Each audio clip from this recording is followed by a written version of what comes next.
Adeus, mundo insuficientemente cruel.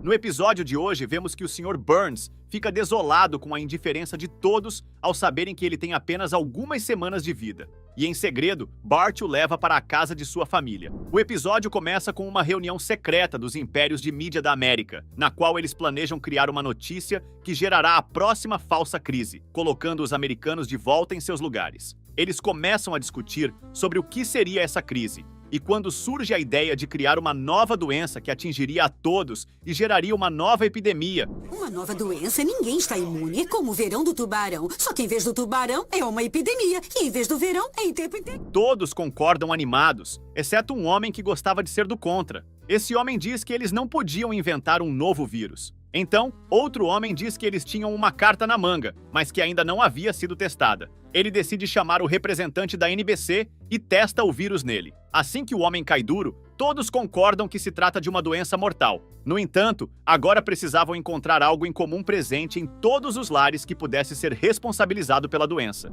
Mas eu... Nossa, caramba! No momento seguinte, vemos ser anunciada no jornal a gripe felina, que estava chegando e que a propagação da doença poderia se espalhar rapidamente. Por isso, era necessário que as pessoas tomassem cuidado com os gatos que criavam. Logo após a reportagem, Homer pega um saco plástico e uma pinça para tirar o gato que está no colo da Marge. A notícia no jornal avisa para que a população não desligue das notícias, para assim ter mais informações, e alerta sobre os sinais que poderiam indicar a doença. Em seguida, vemos vários repórteres no estabelecimento do Krusty para saber sobre o sanduíche de gato que ele servia. Depois, vemos que os bombeiros agora estão colocando os gatos de volta nas árvores, ao invés de resgatá-los.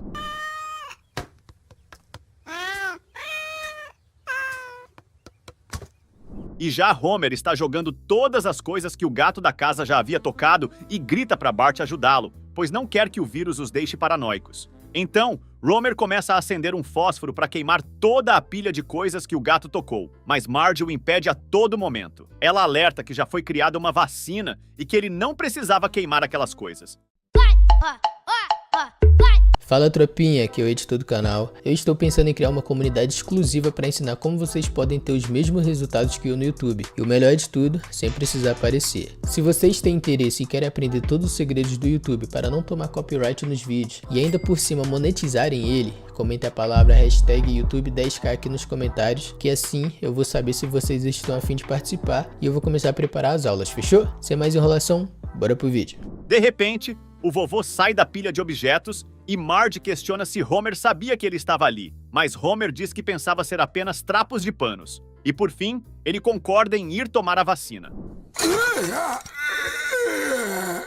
Homer, você sabia que ele estava na pilha? Achei que fosse uma trouxa de panos velhos. Na emergência do hospital, uma enorme fila se formou, com todos esperando pela vacina. O prefeito faz um anúncio informando que só há vacinas suficientes para uma criança por família, o que revolta as pessoas na fila. Enquanto isso, os Simpsons estão no final da fila, e o cara dos quadrinhos chega vestido de Wolverine e explica que a fantasia era para ter coragem de tomar a vacina, mas rapidamente se distrai com um caminhão de sorvete que passa por perto. Em seguida, chega o Sr. Burns em seu carro e atropela todos na fila até chegar à recepção da emergência. Sr. Burns? Para onde ele vai? Ele pede 37 doses da vacina. Uma para ele, outra para os Smithers e as demais para seus cães. O prefeito diz ao Dr. Julius para dar as doses ao Sr. Burns, pois ele era o único que pagava os impostos na cidade. Julius questiona sobre as pessoas que enfrentaram a fila, mas o Sr. Burns explica a necessidade de vacinar seus cães. Smithers pega todas as 37 vacinas e sugere que saiam rapidamente antes que as pessoas comecem a odiá-los. Assim que olham para as pessoas, uma multidão se formou e todos estão olhando para eles com raiva. Eles entram no carro e o Burns começa a dirigir, mas acaba passando por cima das caixas de vacinas, quebrando todos os vidros. Quando o líquido se espalha no chão, o chefe Wiggum se joga no chão para pegar a vacina e chama a população para fazer o mesmo, mas ninguém o acompanha. Já na mansão do Sr. Burns, ele se prepara para receber a vacina. Assim que recebe a dose no nariz, começa a dizer que já está se sentindo revigorado. No entanto, seu médico diz que avaliou o exame de sangue dele mais cedo e não tem boas notícias. O Sr. Burns está perto de morrer devido a diversos fatores. Desanimado, Burns pergunta quanto tempo de vida ainda tem, e o médico responde que, em média, umas 5 ou 6 semanas no máximo. Nesse momento, Smithers pergunta se o Sr. Burns deseja que seus funcionários saibam da notícia, mas ele responde que ele mesmo queria dar a notícia e que faria isso do jeito mais simples que sabia fazer. Quanto tempo eu tenho? 5, 6 semanas no máximo. Talvez consiga viver para ver o Chasco Cinzento retornar ao Parque Swinton, mas eu não contaria com isso. Na cena seguinte, vemos um enorme evento na mansão dele, com todos os funcionários chegando. Na mesa onde estão Romer, Marge, Lenny e Carl, eles começam a reclamar do fato de o Sr. Burns ter feito todos irem até lá e notam que ele só contratou música de enterro. O Sr. Burns sobe ao palco e informa a todos que tem más notícias. Algumas pessoas comentam que ele deve aumentar a taxa de luz ou algo assim, e a Pooh até faz uma piada sobre isso. Mas ele explica que está morrendo. Homer é o primeiro a comemorar, e algumas outras pessoas pensam que aquilo deve ser uma piada, mas torcem para que não seja. Burns avisa que é verdade, e todos comemoram de forma empolgada. Meus dias estão contados.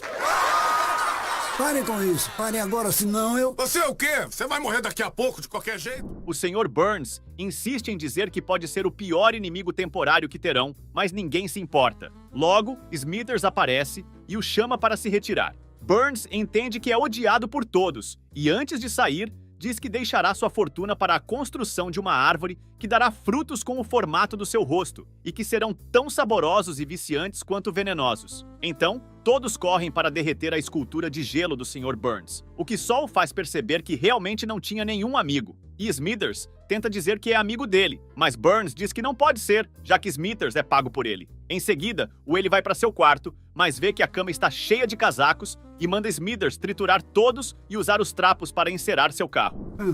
Porque todo mundo me odeia. Durante a madrugada, o Burns vai até um penhasco com a intenção de se jogar de lá. Porém, Smithers aparece e tenta impedi-lo. Burns explica que quer uma morte tranquila e do seu jeito.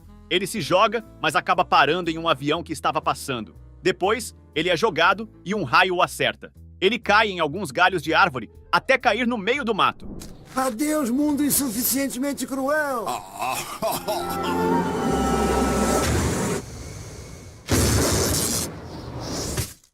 Na manhã seguinte, Bart está caminhando pela floresta usando sua vara para identificar fezes de animais até que encontra o Sr. Burns no chão. Ele acredita que sua vara de fezes fez o Burns voltar à vida. Bart cheira a vara até que Burns se levanta, começa a chamar Bart de amigo e fala algumas coisas sem sentido. Bart começa a fugir do Burns e diz que os miolos dele devem ter virado mingau. Burns vai atrás de Bart dizendo que seu nome era Mingau. Enquanto corre, ele bate o nariz no chão. Bart ainda olha para ele, mas decide seguir em frente. Em seguida, olha para trás e vê que um passarinho está tentando comer a língua do Burns. Com isso, volta e pensa no que fazer com ele. Ao chegar em casa, Bart dá uma de suas roupas para Burns vestir e conversa com ele, explicando que apesar de ele estar bonzinho agora, seu pai o odeia e por isso precisaria escondê-lo em seu quarto. Burns concorda com a condição e logo Marge começa a gritar, querendo saber com quem Bart estava falando. Ele corre para esconder Burns em seu armário. Quando Marge entra no quarto, Bart inventa que estava brincando com seu boneco. Ela olha ao redor e depois dentro do armário de Bart, mas não encontra nada e acaba saindo do quarto. Bart corre para abrir o armário e vê Burns comendo um urso de pelúcia. Bart diz que irá buscar comida para ele e logo depois, Burns vomita toda a espuma que comeu do urso de pelúcia. Agora vemos Smithers em um bar, bastante abalado, conversando sobre sua perda com o barman. Ele explica que agora tem outro chefe, que é bem parecido com o antigo. Cruel, estudou na mesma faculdade e tem gostos peculiares. E isso era tudo o que ele sabia por enquanto. Logo o trem chega e Smithers sai do bar para embarcar nele. Enquanto isso, em Springfield, é anunciado o enterro do Sr. Burns, mesmo sem terem achado o corpo. As pessoas que estão presentes estão ali apenas para cuspir na cova de Burns. E tudo é transmitido na TV. Marge assiste com Romer e Lisa. Eles fazem comentários, até mesmo sobre as pessoas que dançam em cima do túmulo. Quando Marge diz que ainda bem que o Sr. Burns não estava vivo para ver aquilo, ele aparece na sala depois de Bart gritar com ele por não ter terminado seu banho. Em seguida, Bart aparece com uma toalha para ele.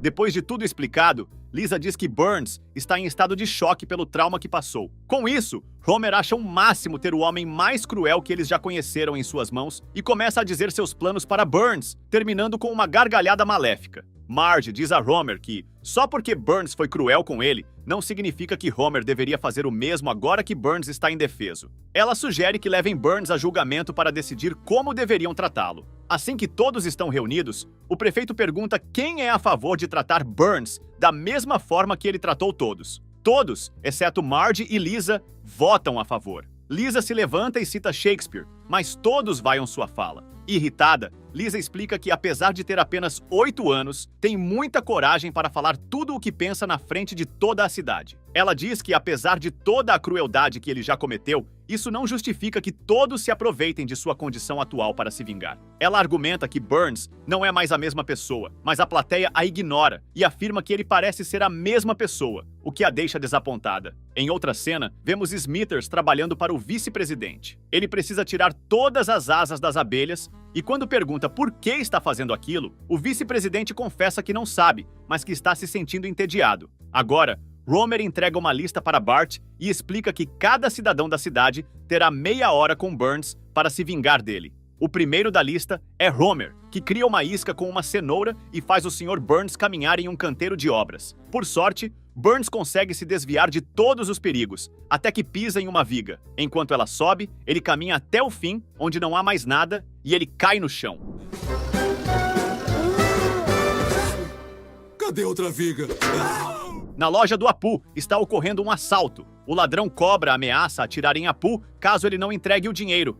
E Apu pega o Sr. Burns e diz ao ladrão que pode descontar tudo nele, pois agora ele é seu gerente e é seu momento de vingança. O ladrão cobra se recusa, dizendo que seu plano de vingança com Burns é outro: patinar no gelo. Agora está ocorrendo um churrasco. É a vez de Nelson ficar com Burns e ele o trata como se fosse seu pai. Mas logo o tempo de Nelson acaba e chegam os valentões, cada um querendo a atenção de Burns para uma vingança diferente. Mais tarde, vemos que é a vez de Otto, que já chega entregando Burns para a casa dos Simpsons, dizendo que o usou para acender seus cachimbos. Lisa entrega o Sr. Burns para Homer e diz que é a vez dele de novo. No entanto, Homer não fica nada empolgado, pois diz que tudo o que queria fazer com Burns já tinha feito da última vez que ficou com ele. Isso dá a Lisa a chance de mostrar que nem todos na cidade são ruins. Quando ela sai com Burns, Maggie aparece querendo fazer sua vingança contra ele, mas Lisa não deixa e o leva para outro lugar. Fui cruel.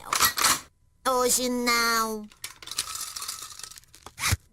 Lisa leva o Sr. Burns até sua mansão. Ao entrar, Burns começa a falar sobre quantos amigos ele poderia trazer para lá. Lisa conta que o homem que vivia ali não tinha muitos amigos porque ele não era muito legal com as pessoas. Enquanto andam, Burns vê um quadro dele sentado em um trono feito de crânios e logo se reconhece. Lisa afirma que de fato é ele, mas ao mesmo tempo não é, porque agora ele tinha uma nova personalidade. Porém, Burns rapidamente volta a ser quem era, se senta em seu trono e declara que o papai voltou. Depois, vemos Smithers trabalhando para seu novo chefe. Enquanto ele dá as notícias que estão no jornal, rapidamente alguém chama por ele.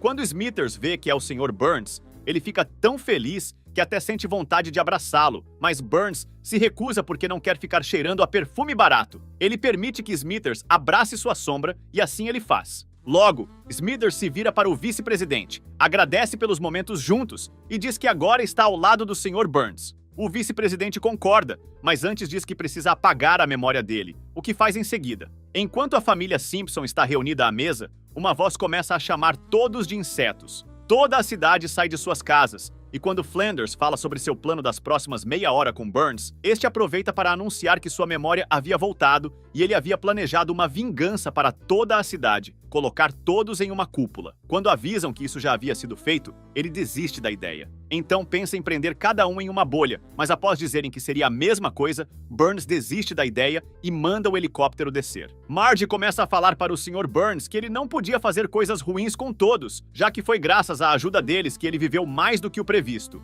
Ela diz que ele pode ajudar a todos, e Burns começa a questionar se de fato a bondade o ajudou a ter mais tempo de vida. Ele decide oferecer uma bala para o Ralph para ver como se sentiria. Assim que entrega a bala, ele se sente muito mal, com até sangue saindo de seu nariz. Ele toma a bala da mão de Ralph e, ao ver que isso o faz voltar ao normal, conclui que o que o faz viver bem é a amargura em seu corpo. Então, ele agradece a Springfield por ter dado a ele o segredo para uma vida eterna, o ódio, e volta para seu helicóptero. Aceita uma bala de limão?